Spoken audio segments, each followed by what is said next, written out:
that families face. And we, make the case that changes should be made in the legislation to make sure that those are improved. And then obviously we see the bill filed, and that's when the debate within the committees start. So in the case of the SNAP bill, or the farm bill that we'll see that really will make changes to SNAP, we'll see that in the agriculture committees in the House and Senate. And so that's where they'll do what's called markup on those bills. And we'll see that debate happen. On the Child Nutrition Reauthorization, we'll see that happen, should see that happen in the Agriculture Committee in the Senate. And then on the House side, it's actually the Education, Health, and Labor Committee. So those committees will debate changes and what we need to be doing differently, or what we need to continue through that markup process. And then we'll see that advance to the House or Senate floor, depending on which side it's on. And then on the next slide, you'll see if they pass it at that level, then it will be sent to the other chamber for consideration. Or the folks on that side, you've seen this happen before, might just decide, you know what, I'm going to start over. We're going to start over on our side with our own bill. And so if they end up passing two different versions, then we'll see a conference committee created, and so they can work out the differences in what's come between the House and the Senate bills. So when that happens, when they come up with the compromise in that conference committee, we see it sent back to the House and Senate respectively to pass that new version that the conference committee has come up with. And that's when, if they both pass it, that's when we see the bill sent to the president to be signed into law, just like you remember from Schoolhouse Rock. And one of the reasons we want to really reiterate this process at this time in Arkansas is that Senator John Boozman has a lot greater role in this process, particularly as it relates to nutrition policy. On the next slide, you'll see that he's the ranking member of the Agriculture, Nutrition, and Forestry Committee. And the Agriculture Committee, of course, does the farm bill, but it also works on the legislation that has to do with child nutrition as well. And so we've already seen some bills that could become changes to child nutrition. In fact, he's the sponsor of one of them that was filed this summer that has a lot of support from hunger advocates. And it addresses some of the issues we've talked about today, but not all of them. And so they'll be discussing those. And his role, ranking member, basically means he's the top ranking Republican on the Agriculture Committee. The chair is Debbie Stabenow of Michigan, but his role is actually pretty big. I mean, when you're a ranking member on a committee, you actually have your own staff who devote full time to these issues. So he has members of his staff who actually only work on nutrition issues, and so who will play really key roles over the next couple years, for example, on the farm bill. And if the leadership changes in the Senate in the next election, if the parties change in who's in charge, depending on who's elected next year, he could be the chairman of the Agriculture Committee starting in 2023, which is that, as you heard earlier, that really critical year for the farm bill. So that brings us back to that slide about how the bill becomes a law, and the reminder of how important that number one in the process is. It seems like, a lot of what we hear out in the public about bills being argued back and forth is, it's after it's a bill and after it's in the committee and they're, changing lines and changing wording in it and arguing back and forth over those things. But this number one timeline on the timeline here is the time that people like us can really make a difference in laying the groundwork and reminding people why these programs are so important to people in Arkansas and how some small changes and some big changes can really make a huge difference for the kids in Arkansas who don't have enough to eat, or who their family doesn't know where they're going to get their whole grocery budget for that week. So this is a time when we can raise our voices and remind these lawmakers and their staff members why these issues are so important to us and to Arkansas. And I'm not sure whether we need to pause for questions here, Rebecca, or do you want to go ahead and do your part, or should we pause for questions for that? If anybody has any questions on that, it's pretty cut and dry, but you're welcome to ask one if you have a question on my section. Does anyone have questions about the process before we go into advocacy tips? I don't see any in the chat or anyone's hands raised, but if you want to add them in there, Laura can address them in the chat, or we can later on. And if you want to follow the Child Nutrition Reauthorization, there are 4 bills already that would make changes to the laws that govern the Child Nutrition Reauthorization. There's not one bill that says it's the Child Nutrition Reauthorization, but there are 4 bills that are kind of being looked at right now, including the one by Boozman, and you can see those. I'll make sure that when we do our email follow-up, there's a link to those, but you can see them on the No Kid Hungry folks have a list of them that are already listed. So we'll be sure and share that. And with that, unless there are any questions, I'll turn it over to Rebecca. Thanks, Rebecca. Thank you so much, Laura. And so as Laura, Maricela, and Tomiko have all talked about, we have a lot of really great opportunities at the federal level over the next few years to make really significant changes to federal hunger law that would really improve the lives of people, not only in Arkansas, but all across the country. And all of our voices really matter in making that happen, because you may have heard us say before, laws reflect the people who show up. And if we're showing up for hungry Arkansans, the laws are more likely to make sure that their needs are being represented. So to start off, I just want to quickly give a brief overview of the difference between advocacy and lobbying, because I think maybe a few of you on the meeting today work for nonprofits, and that does make a difference. So I want to say right off the bat that nonprofits can lobby. You're totally allowed to, but there are rules that apply. And lobbying is a bit more narrowly defined than I think some people think. It's when you're trying to get an elected official to vote a specific way or take a specific position on a specific piece of legislation.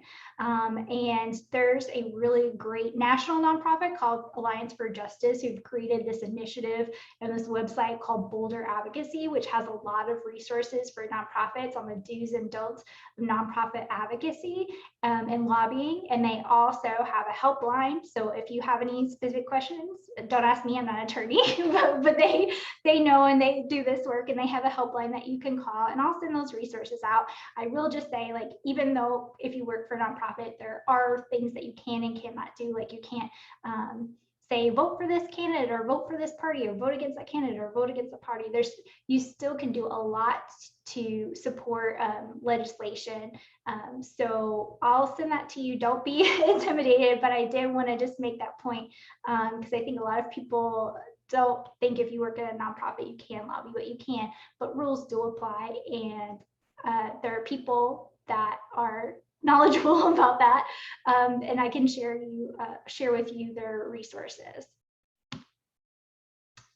So when you're thinking about your advocacy work, I'm going to give just a really basic overview today, just talking about how to prepare for your advocacy, how to do public advocacy, and then how to directly lobby your senator or representative at Congress.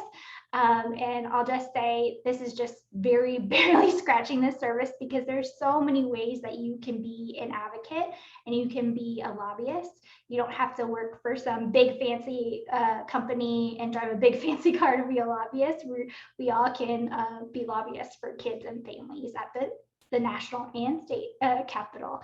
So starting off thinking through your where you're preparing for your advocacy work. We have these big hunger bills coming up over the next few years.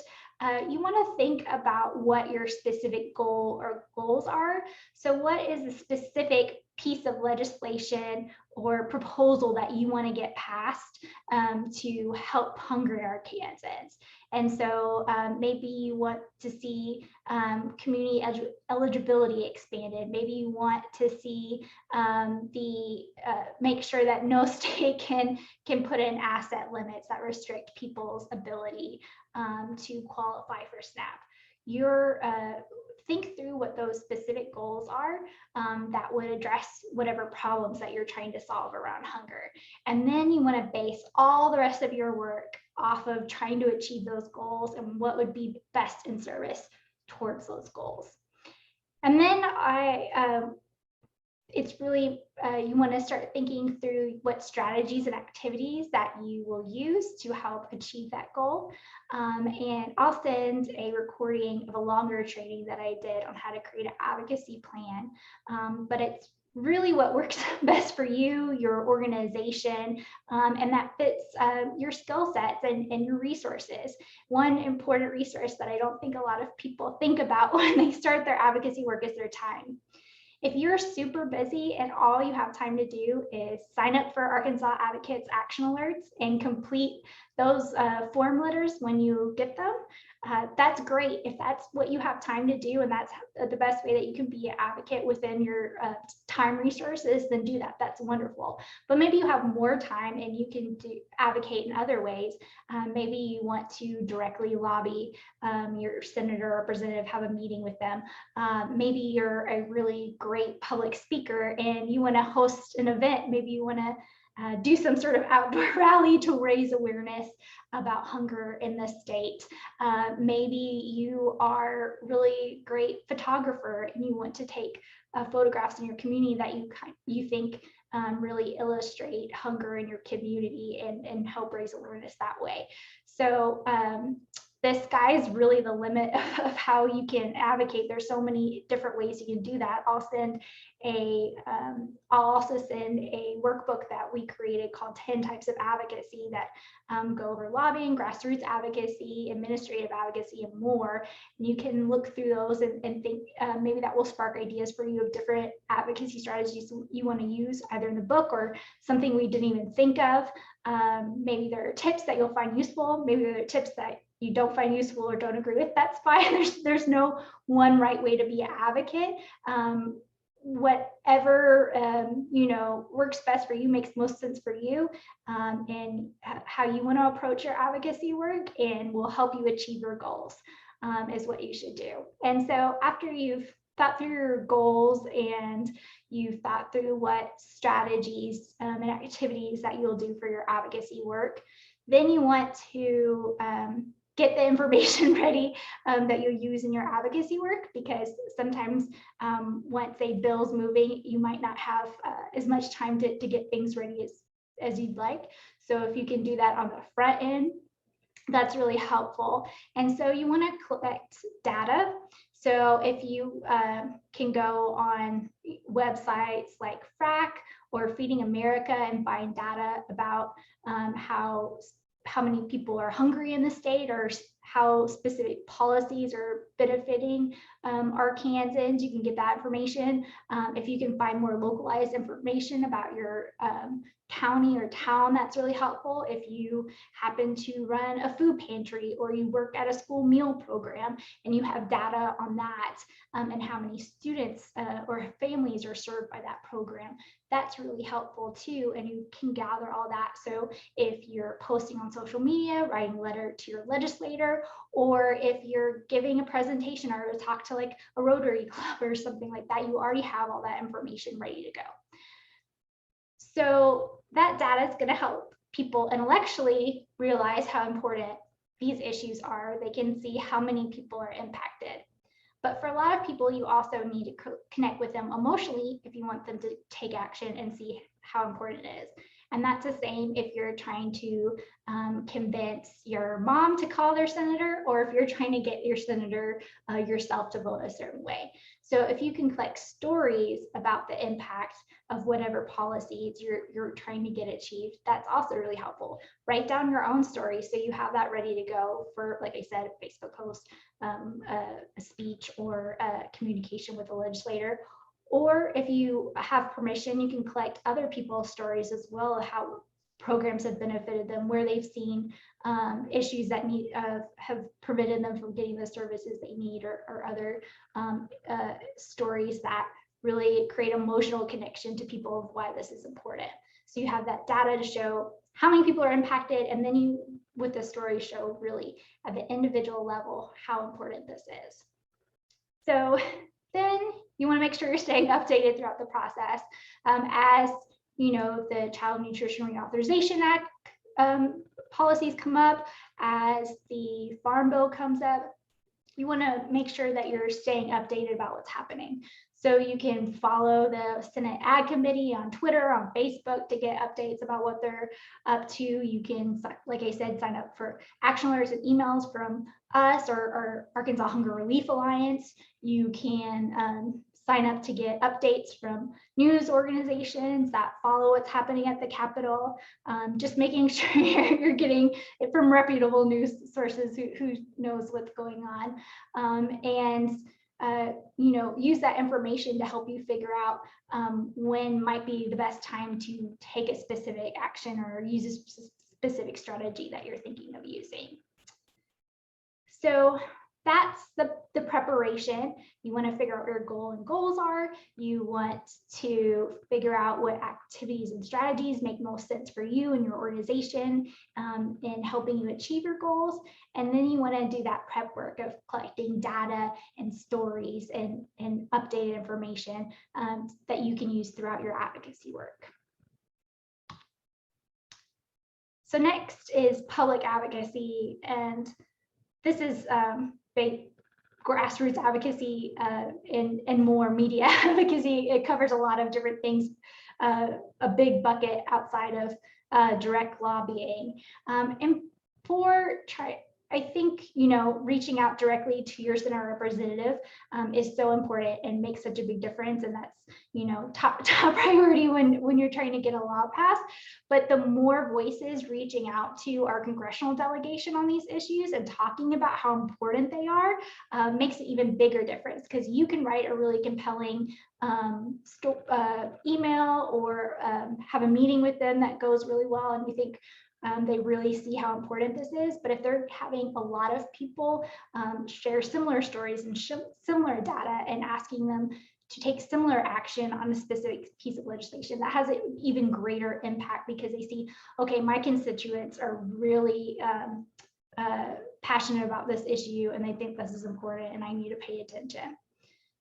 So that's why public advocacy is important. So in terms of advocating with the public, the very first thing you want to do is figure out who your audiences are. And the easiest audience to go to is your friends, family, co-workers, your fellow volunteers, and talk to them about these issues and why they're important. Have meetings with them, post on social media, and figure out other ways that you can connect with them on these issues. Maybe you want to go even bigger and reach out to the general public. You want to reach out to people who your friends doesn't even know. They're totally outside of your network, but you want to make sure that a bunch of Arkansans are hearing about this. Maybe you want to connect with your local news organization when the Child Nutrition Reauthorization Act provisions are being debated, and say, I'm sure you've seen what's happening up in DC. I can make that connection of what's happening here in Hope and how that's impacting our local community.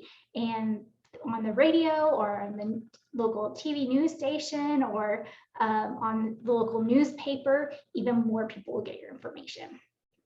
So you've decided your audiences. Either, you just want to start with your family and work there. Maybe you want to go to local community leaders, the Rotary, local church groups, the PTAs, things like that. Maybe you want to go even further out and reach people that aren't connected to your network at all, but live here in Arkansas.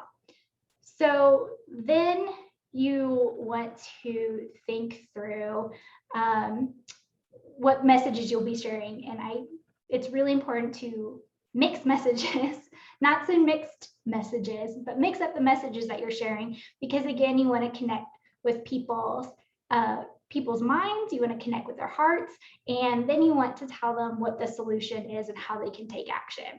So either in a single speech that you're giving, or a single letter that you're writing, or maybe in multiple social media posts, you want to be sharing stories. You want to be sharing data and statistics. Maybe there's maybe there's news stories about these issues that you can be sharing. And then, you've told people there's this big problem. There's a lot of hungry kids or families in your community, or older adults. Then you want to make sure that you're telling them how they can take action, because you don't want to just share the problem and try to make people fill in the gaps of what they need to do. You say, this specific piece of legislation would help.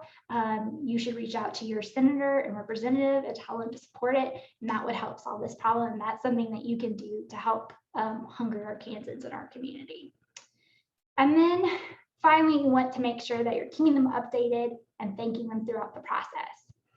So if, as the bill's moving through Congress, if you've reached out to people on social media and asked them to reach out to their senator representative, you want to make sure if it gets to the House, then you say, congratulations, everyone. Thank you so much for your help. It just got through the House, and now we need to get through the Senate.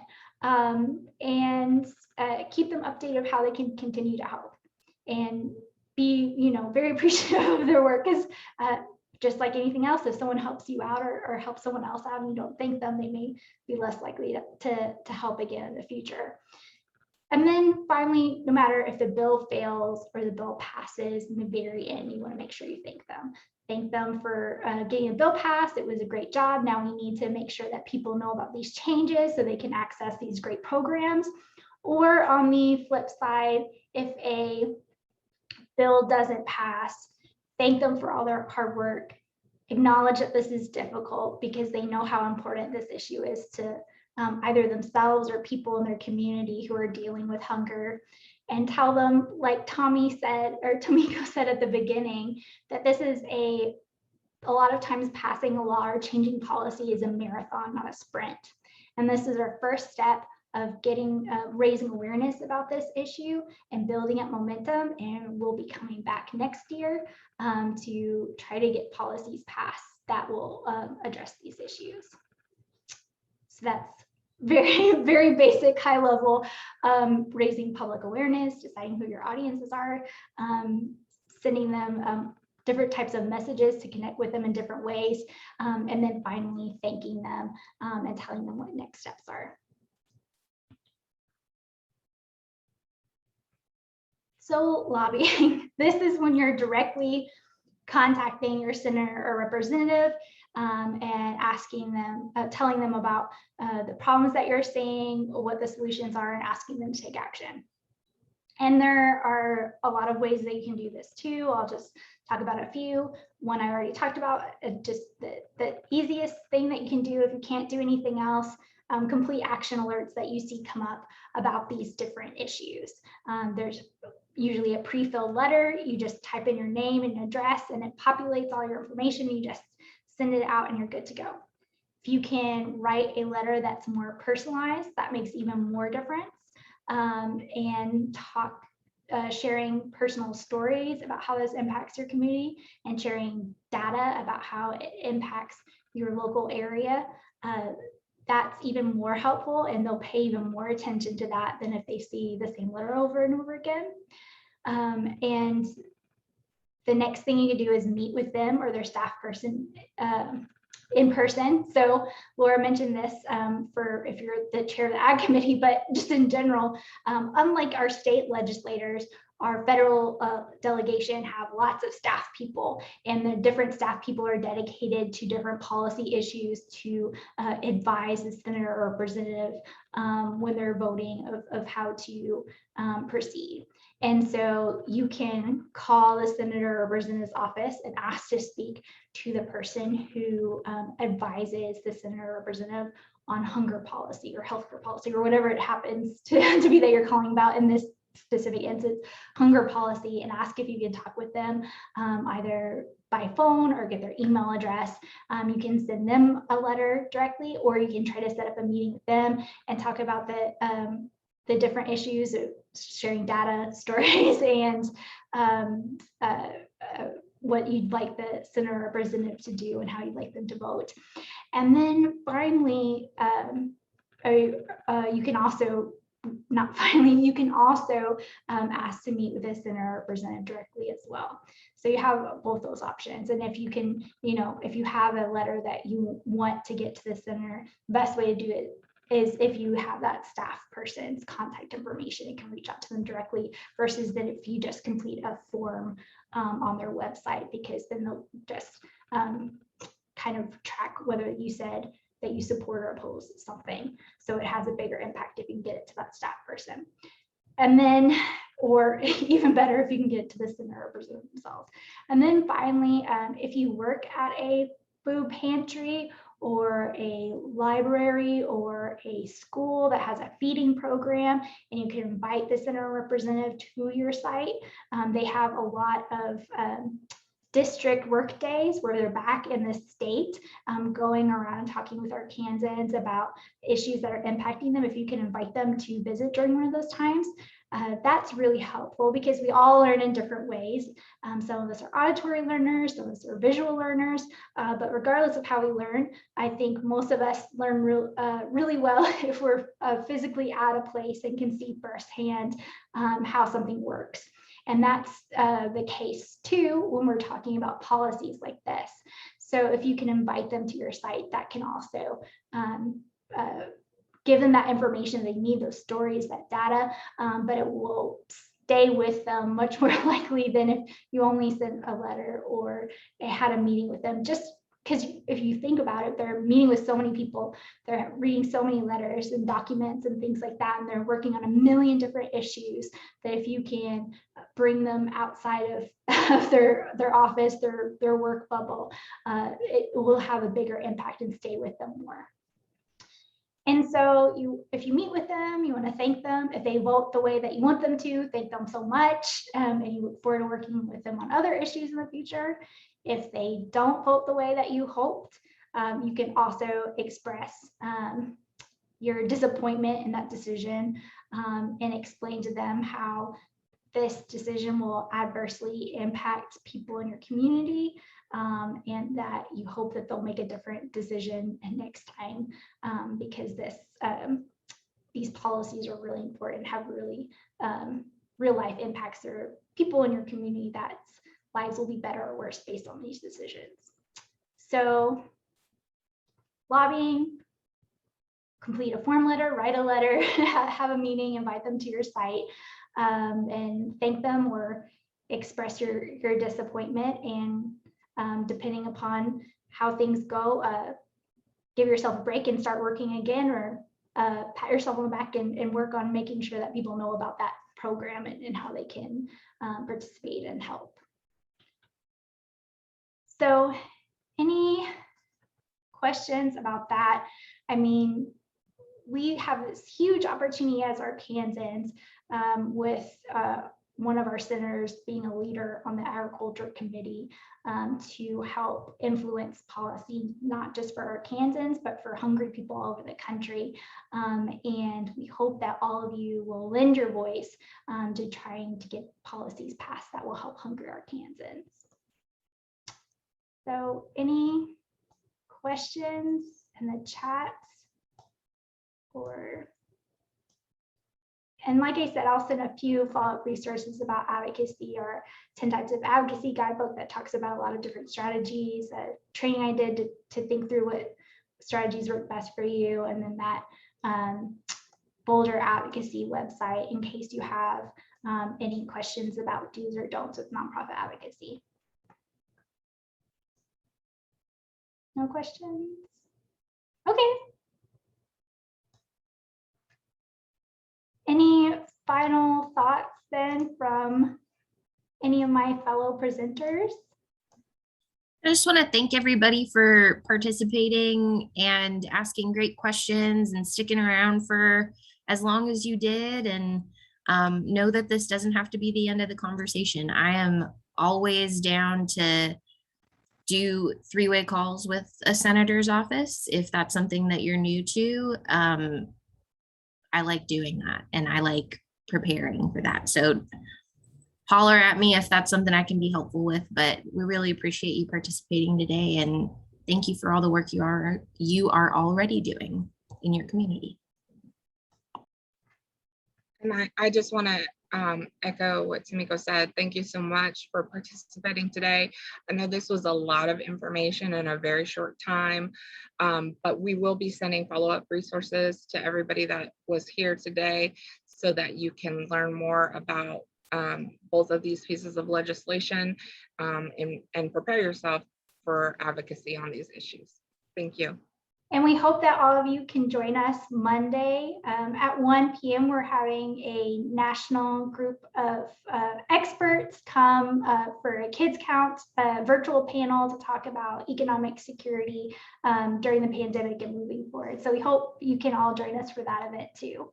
So thank you all. Take care and have a great weekend. Well, soon to be weekend. Don't take off yet tomorrow. Bye everyone.